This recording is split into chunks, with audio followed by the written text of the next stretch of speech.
Hello guys, welcome back again sa ating YouTube channel, no, The Action Man. Una sa lahat, may galap shoutout po sa lahat ng mga kakampeng at sa mga hindi man mga kakampeng. Kung interesado ka sa video ito, patapusin mo na hanggang dulo at huwag nyo nang kalimutan na i-like at i-share ang ating video para malaman naman ng ilan sa ating mga kababayan na nagtutulog-tulugan sa katotohanan. So muli naman nagbabalik ang nag-iisa nyong host na si The Action Man para magbigay ng komentaryo at reaction sa mga mainit ng issue ng bayan. So ito ho mga ka-action, mga kakampeng, no, parami na talaga ang taga-kampi ni Pastor Apollo Kibuloy laban sa mga testigo ni Senadora Risa Hintuberos ho mga ka-action. Ito po, may bago naman member ng QGC ang nagsasabi at pinasinungalingan ang mga nasabing testigo ni Senadora Risa Hintuberos ho mga ka-action. At kilala daw nila ito, ang mga testigo na ito, at ibubunyag nila kung anong klaseng pagkatao ang mga testigo ni Senadora Risa Hintuberos ho mga ka-action. Okay, bago po tayo magtuloy-tuloy mga ka-action, mga kakampeng, panoorin na po natin ang kanilang mga banat. Ibinunyag ng mga miyembro ng kongregasyon ng The Kingdom of Jesus Christ ang totoong katauhan ng mga umano'y witness laban kay Pastor Apollo C. Kibuloy. Si Daniela Paulite sa report.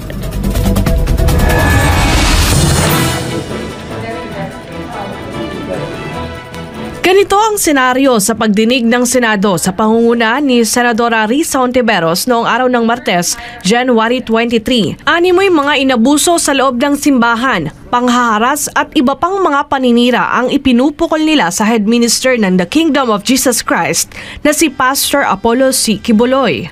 Kaya naman, hindi napigilan ng mga miyembro ng kongregasyon ng KOJC na ibunyag ang totoong katauhan ng mga nang-aakusa sa butihing pastor.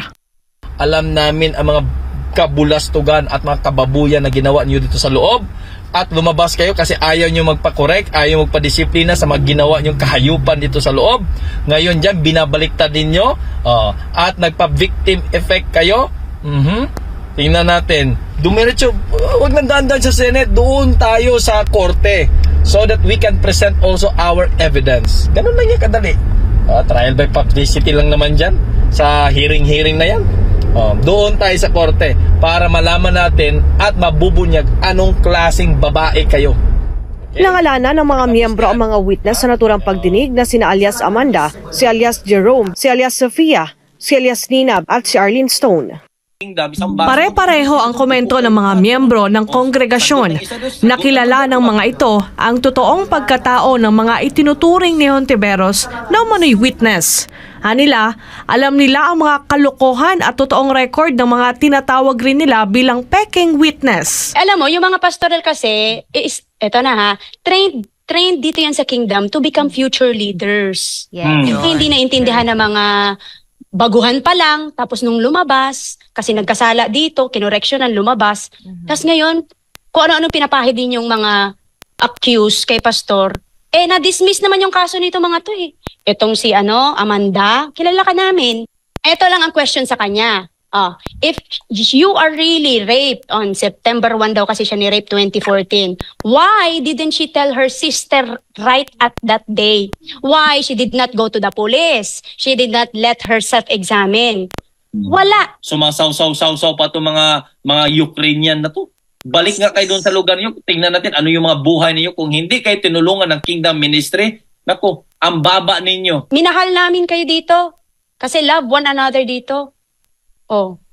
Support one another. And then, dahil lang kinoreksyonan kayo or dahil lang hindi nyo na nakukuha yung mga gusto nyong benepisyo, bye-bye. Ganun kayo kawalang utang na loob. Shame on you, alias Nina, alias Sofia, shame on you. Samantala, sa inilabas na official statement ni Pastor Apollo, hinamon nito si Hontiveros at ang mga umano'y bogus witness nito na magsampa ng kaso sa korte at doon magtuos. So yun na ho mga ka-action, mga kakamping, no, napakinggan na po natin at napanood na po natin. Grabe, ang tindi naman, no? Ang tindi ng sabi ng isang lalaki, no? Kahayupan. Excuse me po, YouTube, ha? Mawalang galang na po sa inyo. Please allow me. Diba? Grabe, no? Kahayupan daw na mga ginawa ng mga testigo nung sila, kaya daw sila lumabas dahil may mga kahayupan na ginawa. Oh my God. Grabe naman ang nitong magsalita itong yung lalaki na nagsalita, matindi. 'Di ba? Grabing words na binitawan, 'di ba? Una-una tapos idinamay niya pa yung dalawang Ukrainian daw, no? Pasalamat nga daw sila at na tinulungan ni Pastor Apollo Kibuloy, 'di ba? At kung ano daw, bumalik na lang daw sila sa Ukraine at titingnan ang buhay nila kung grabe man, in-underestimate pa, minamaliit pa. 'Di ba? Parang sinabi na rin niya ni Kibuloy mga pobre. Nagmana nga ito siguro kung member ba ito. No? Alam nyo, sa totoo lang, ito lang po ang masabi ko sa inyo. Kung sila po ay may mga hindi magandang ginawa nung sila pa ay mga member at lumabas sila, sa tingin ba nyo, ang isang tao kapag gumawa ng kasalanan o may mga kasalanang ginawa sa loob ng inyong inaanuhan dyan, sa tingin nyo ba, lalantad ba sila sa social media? Titistigo ba sila? Gagawa-gawa ba sila ng mga aligasyon laban sa inyong Pastor Apollo Kibuloy? 'Di ba? If ever man na ako isa sa mga testigo na lumabas dahil may mga hindi ako magandang ginawa, may mga kasalanan ako kaya lumabas ako. Sa tingin nyo ba, magsasalita ba ako sa social media gayong may mga kasalanan ako kay Pastor Apollo Kibuloy na pwede niya akong singilin sa anumang mga kasalanan ko? Hindi ako magsasalita. Hindi ako magpapakita. Mananahimik ako or magtago.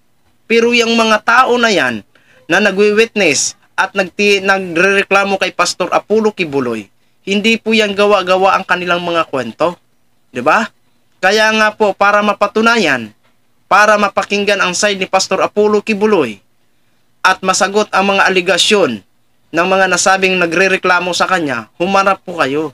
'Di ba? Humarap po kayo. Ngayon, kung totoo, kung yun po talaga ang gusto nyo sa korte at hindi nyo respetuhin ang pagpatawag sa Senado, o susunod po na hakbang yan siguro sa korte na po. At doon po namin aabangan kung gaano po kayo kagaling dumipinsa at ipaglaban si Pastor Apollo Kibuloy. Diba? Oh. Tingin, grabe naman to kung magsalita, no? Kahayupan ho talaga ang binigkas. Diba?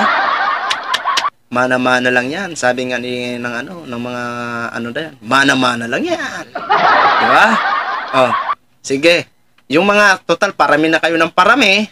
Dami yan halos sa mga mga nagsasalita na. Sige, titingnan po natin. Doon po yan sa korte kasi sa korte nyo po talaga gusto. Okay, kung paabutin man ni Senadora Risa sa korte, doon po namin mapakinggan kung sino po ba talaga ang nagsasabi ng katotohanan at sino nga ba ang nagsisinungaling. Okay, kasi hanggang inimbestigahan pa yan, hindi pa natin malalaman kung sino nga ba ang biktima. Okay? So yun lang po mga ka-action, mga kakamping Knog. Share ko lang ho sa inyo. Maraming salamat po sa ating mga viewers, Luzon, Visayas, at Mindanao, all over the world. Ako po ang inyong lingkod, si The Action Man. Have a good day. Good evening, everyone. Beautiful.